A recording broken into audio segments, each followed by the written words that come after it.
இன்றைக்கி நாம் என்ன பார்க்க போகிறோம்னா பருப்பு இல்லாத சாம்பார். இதுக்கு 200 கிராம் தக்காளி எடுத்து நறுக்கி வச்சுருக்கோம், 200 கிராம் வெங்காயம் நறுக்கி வச்சுருக்கோம், 3 பச்சை மிளகாய் பெருசு நறுக்கி வச்சுருக்கோம், கருவேப்பிலை, கொத்தமல்லி, தாளிக்கிறதுக்கு கடுகு 1 டேபிள் ஸ்பூன், உளுத்தம்பருப்பும் கடலப்பருப்பும் சேர்ந்து 1 டேபிள் ஸ்பூன், மஞ்சத்தூள் 2 டேபிள் ஸ்பூன், சாம்பார் வீட்டு சாம்பார் பொடி, தேவையான அளவு உப்பு, 3 டேபிள் ஸ்பூன் கடல மாவு. சமையல் இது செய்யறதுக்கு சமையல் எண்ணெய். நாம் தக்காளி சாம்பார் செய்யறதுக்கு சமையல் எண்ணெய் சேர்த்துருக்கோம். அடுப்பில் வானலில் எண்ணெய் சூடாகவும் கடுகு சேர்க்குறோம்.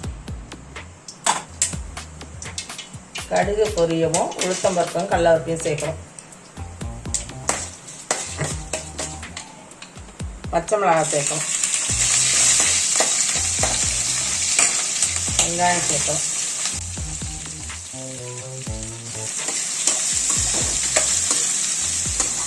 நம்ம உப்பு சேர்க்கணும்.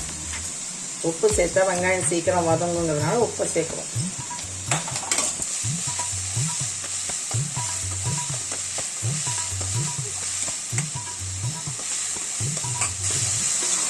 வெங்காயம் வதங்கவும் தக்காளி சேர்க்கணும்.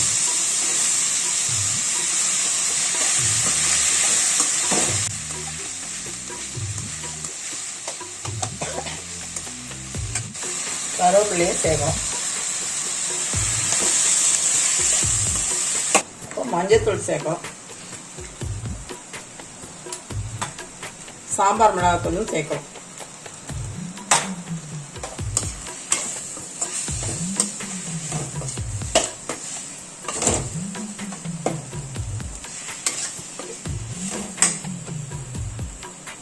இது முழுகிற அளவுக்கு தண்ணி சேர்க்கணும்.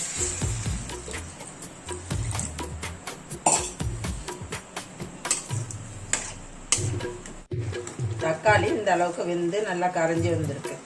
இப்போ நம்ம கடல மாவு எடுத்து வச்சிருந்தோம் இல்லையா, அதை கரைச்சி இதில் சேர்க்கிறோம்.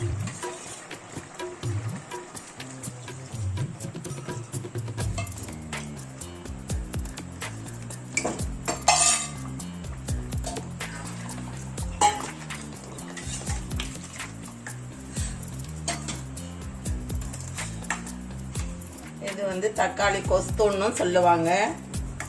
பருப்பு புளி இல்லாமல் ஒரு சாம்பார் சீக்கிரம் நம்ம வச்சிடலாம். இது ஒரு கொதிக்கவும் நம்ம கொத்தமல்லி தழை எடுத்து வச்சிருந்தோம் இல்லையா, அதை போட வேண்டியது. அவ்வளோதான், நம்ம சாம்பார் ரெடி.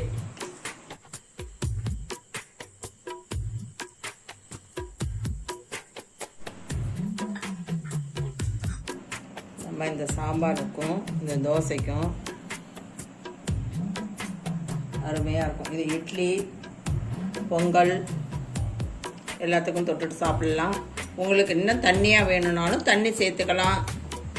பூரி சப்பாத்திக்கும் தொட்டுட்டு சாப்பிடலாம், டேஸ்ட்டாக இருக்கும். இதில் இன்னும் சுவை கூட வேணும்னா நீங்கள் பசங்களுக்கெல்லாம் வேணும்னா கேரட்டு, உருளைக்கிழங்கு இதெல்லாம் போட்டுக்கலாம். சட்டுன்னு வச்சிடலாம்.